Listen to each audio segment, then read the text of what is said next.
All right, good evening, everyone. We're going to have Orchard Production 101 tonight. Can everybody on Zoom hear me?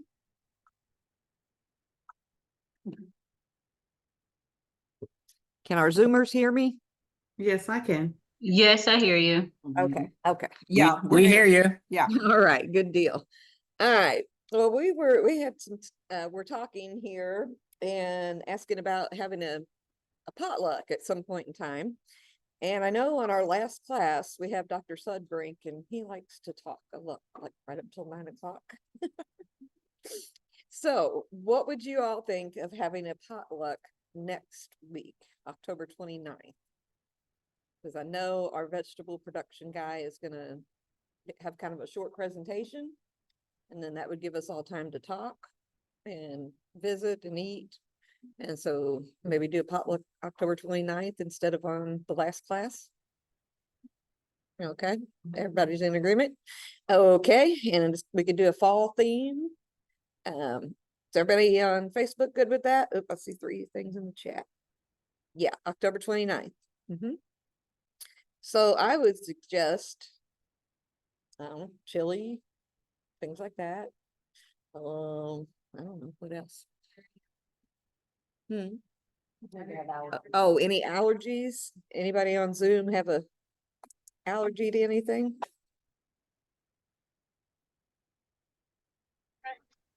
Yes, gluten, soy, and nuts, Gluten and soy? and peanut. Like, you need to have a tree nuts. Peanuts and tree nuts. Oh, okay. I know. Sorry. All right. We may have you bring your own chili. Okay. Okay. No worries. I can take care of ours. Yeah, I remember that though. Yeah, gluten. Well, it's hard to. Okay. Yep, it's Somebody's difficult. bringing peanut butter pie. Yeah, just kidding. Okay. All right. Well, we'll try to keep it simple. I guess we could pass around a list tonight of things. If anybody's got a blank sheet of paper, we could pass around a list of what you think you might bring. That way we don't have 20 pots of chili and nothing else. So, pigs in a blanket. I like those. And of course, cakes. I love carrot cake. Oh, and I made fried eggs and bacon and toast Saturday morning. It was so good. Her eggs fried. And you know, you can eat them runny when they're fresh like that.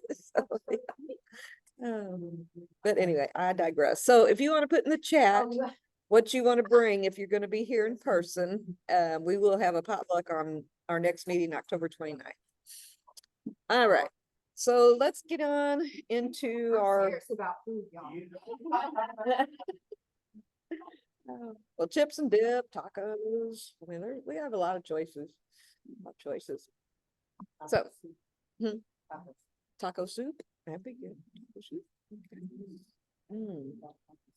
Okay. We may have to save a plate back or save something back and freeze it for Dr. Sudbrink. You know, when he comes on the last class, we didn't feed him last time either. Poor guy.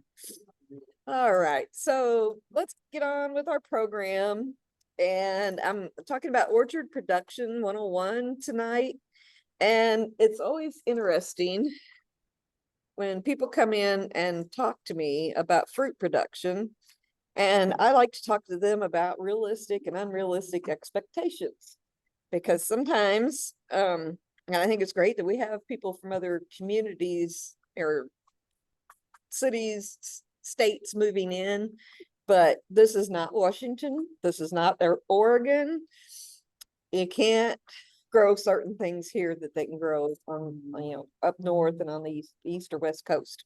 So sometimes people kind of have realistic expectation, and the things that make you go, is you'll get that question, can I grow bananas? Can I grow mangoes? Can I grow? No, you can't. You know, that's why we have a global economy and we have global agriculture so that you can buy those things that grow in warmer states. Now, we can grow a lot of fruit here in Tennessee, small fruits and berries, but it's going to come with a cost and labor. And it is, I'm just going to be outright, it's tough to have an orchard in Tennessee. And to have one that is organic is nearly impossible you're gonna have to spray with something at some point. And so those that want to be on the organic side, I will send them an organic spray recommendation. Those things that are covered, there's an OMRI list, OMRI. And so certain, and they're still chemicals, you know, but they're organically accepted to help control fungus mainly. So we have a lot of disease and insect pressure, and so you have to stay on a spray schedule from beginning to end, as well as pruning. So did you have a question or? Oh, oh, okay, we can pass that list back around. Okay. So anyway, some of the questions I get, you know, they just make you say, we need to think about this a little bit. But when you think about an orchard planning, well, anything in agriculture is you want to plan. Site preparation is very important. So the success of your orchard is going to be as good as the planning that you do ahead of time. And it's awful, you know, often said that, or they overlooked by beginners or even experienced growers alike, various things that you need to do in your management schedule with fruits. And so I tend to support local agriculture and let somebody else grow it. And then I go buy from them. So you don't want to use shortcuts, haphazard approaches. You want to make sure that you're doing your soil testing well in advance of planting. And when somebody comes in to me and says, you know, I want to grow blueberries or I want to grow fruit trees, you know, it'd be a year out. Okay, you need to do your soil testing, you need to do your amending, make sure that your pH is in the right range, that you've got some good organic matter. Irrigation. Do you have a water source nearby? So some things like that people just don't, you know, they just kind of overlook. And it's like, yes, you're going to need to water. This is Tennessee. In June, the faucet shuts off. And you don't know when it's going to come back on. Just like now, we're still in drought, pretty much. I mean, our creeks are going dry. I don't know if anybody got any other river rats in here, but yeah, the creeks are really low. The lake is low. So you have to consider those things. So planning ahead is going to be key. When you look at your slope, you want to have a northeast facing slope is best. As your south exposure, your southern facing slopes are going to warm up faster in the spring. And so then they break dormancy and they come out. And then what happens? You have a freeze. We have a late spring freeze. And so the buds get froze, the little blooms get froze. And so if you keep them on like a northeast facing slope, they will stay in dormancy longer. And so, and it can be windier where you may need to stake up your plants and such like that. So the ideal site would be a northeast facing slope, about 4 to 8% slope.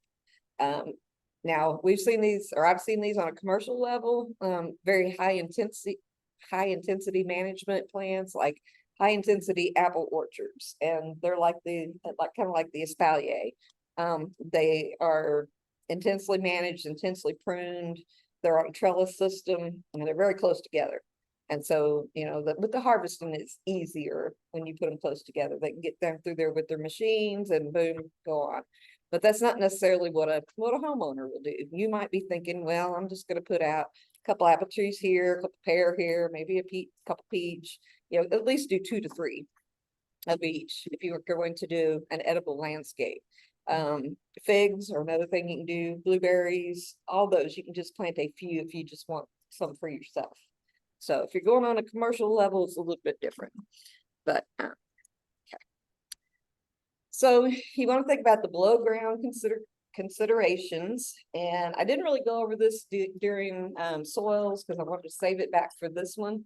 When you are planting an orchard, which I would think 30 or more trees.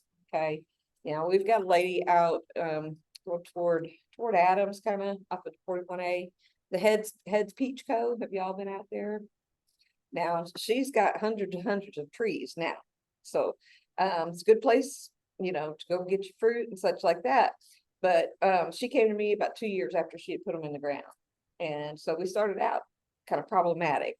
But we were able to get that corrected, and then as she continued to plant, we had the soil test done, we had the amendments, and she is doing really well right now, except for the blueberries. So think about the below ground. You want to take a soil test at a 14-inch depth, and then a second test at an 8-inch depth for an orchard. And that is the 14 inches is because you're getting down into that parent soil. You're getting beyond that first 6 inches of topsoil. You want to get down to where the parent soil is, and that way if you have to amend, uh-oh. Darn it. Hold on.